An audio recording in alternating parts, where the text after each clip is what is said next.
Salut tous les enfants de Dieu ainsi que tous les hommes de Dieu.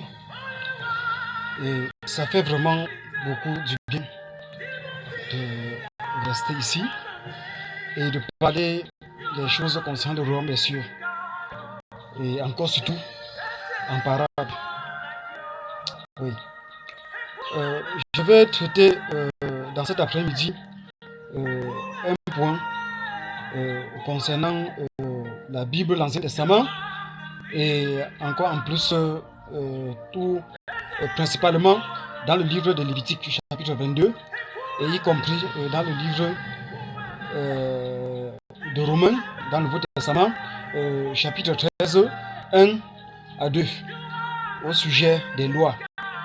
Parce que déjà à partir de l'Ancien Testament, du livre de Lévitique, on constate les effets de la loi qui a été apportée ou qui fut apportée dans l'ancien temps ou dans les temps antiques par Moïse le prophète, d'après la conduite de l'Éternel, le Dieu des armées.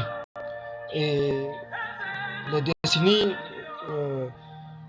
les temps sont passés et jusqu'à ce que Dieu a choisi de nous parler en ces derniers temps de la fin à travers le Fils, Dieu le Père. Mais l'effet de rapprocher les deux livres ou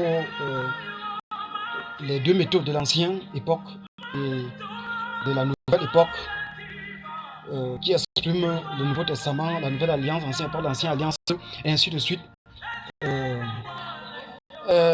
parfaitement excitant dans un certain sens. Pour faire grandir les enfants de Dieu, même selon le siècle présent, dont à un certain moment donné apôtre Paul condamnait, et ainsi de suite. Tandis que ce siècle présent a commencé à exprimer de toutes les façons son influence. Étant donné que les ministres de Dieu, les hommes de Dieu, que nous sommes ou que je suis, travaillent plus, ou nous travaillons plus pour l'avantage du royaume des cieux en ce qui concerne les âmes qui entreront dans le royaume des cieux, par le moyen du sang de Christ, ou par le moyen du ministère grand du Seigneur Jésus-Christ. Vous voyez. Donc pour faire comprendre qu'on ne peut pas s'offrir le luxe ou encore le plaisir comme en font certains de prendre l'écriture dans Lévitique chapitre 18 pour condamner ainsi les âmes. Vous voyez, tel que l'écriture est claire dessus, et on ne peut pas seulement se borner sur cette écriture pour condamner les âmes. Certains enfants ou certains manquants de la parfaite conduite du Seigneur, et le Seigneur m'a chargé, m'a conduit à le faire à travers des différents textes de la Bible afin d'enseigner là-dessus pour le profit des âmes ou des âmes qui seront sauvées, et ainsi de suite. Et ce que je fais et ce que je suis en train de faire. Donc pour exprimer une comparaison avec l'écriture de l'Ancien Testament, Lévitique chapitre 18, et en second lieu, Romains chapitre 13, 1 à 2, toujours au sujet des lois. Bon, maintenant, par la conduite parfaite, grandieuse du Saint-Esprit, Dieu m'a révélé et m'a chargé et m'a conduit à apporter l'éclaircissement là-dessus et de situer l'écriture dans le contexte qu'il faut et la centrer au centre qu'il faut en faveur des frères et sœurs en Jésus-Christ. Quant à ou encore pour ce qu'on appelle la société, ou encore l'opinion personnelle, ou encore certitude, ou le point de vue personnel, ou encore du choix, ou pour exprimer des non-atteintes à la pudeur, pour marquer l'intimité du soi. Quant à ce sens, pour être plus clair là-dessus, ça c'est toujours dans Romains, les parties d'écriture qui parlent concernant des choses faites d'un esprit de conviction, ou des choses que l'on pourrait faire, ou de consommer, ou de prendre, ou de faire par conviction, afin que cela ne puisse être le péché. Vous voyez, et je suis allé dans le dictionnaire pour éclaircir la compréhension dessus.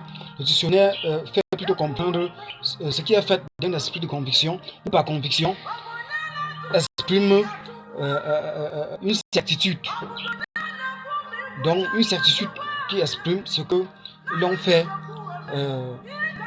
soit pour soi-même, ou pour exprimer son vouloir personnel. Vous voyez. Et cela donne à comprendre sans toutefois emmerder l'autre ou encore de pécher ou d'offenser qui que ce soit. Vous voyez. Donc ça, ce sont tous les détails du Romain, que ce soit chapitre 13 ou chapitre 14, verset 22, ainsi de suite. Ou même le Romain chapitre 6, 5 à 6, ainsi de suite, qui rassemble tous ces paramètres et exprime tous ces supports qui rentrent pour des méthodes, des lois en décret, où ces personnes établies que j'ai dit en quelque sorte, pour cette raison, pour ces effets, ils sont déjà appelés hommes de Dieu, ceux qui décrètent les lois. Donc Romains chapitre 13, 1 à 2 est clair là-dessus. Donc ce sont tous ces paramètres dont je rassemble dans le Nouveau Testament pour exprimer à quel point, et toutefois sans briser l'écriture de l'Ancien Testament, pour exprimer à quel point cette partie d'écriture domine Lévitique chapitre 18, 22, quant à ce que la parole de Dieu traite de l'abomination, ainsi de suite. Donc, je tends vers la fin de ces explications, et c'était pour exprimer à quel point le ministère de Christ est grandiose par rapport à celle ou celui de Moïse, manifestant toujours sa grâce de sang pour le rachat des péchés, ainsi de suite, et toutefois aussi sans supprimer ou abolir la loi et les prophètes, comme avait dit Christ lui-même. Vous voyez, c'est toujours la conduite du Saint-Esprit là.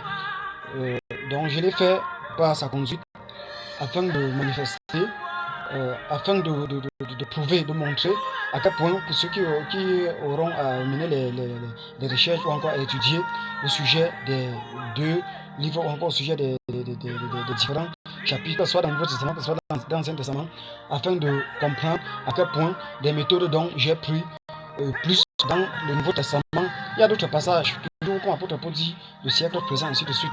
Par comment j'ai eu à les situer, à les placer, à les enseigner, même dans les autres enseignements que j'ai eu à faire pour prouver à quel point la méthode du Nouveau Testament, à travers Romains chapitre 13, 1 à 2, et sur la conviction, certitude du soi, comment ça s'exprime afin de dominer Lévitique chapitre 18, et donne accord aux enfants de Dieu d'exprimer leur liberté sexuelle ou encore l'égalité sexuelle dans ce cadre.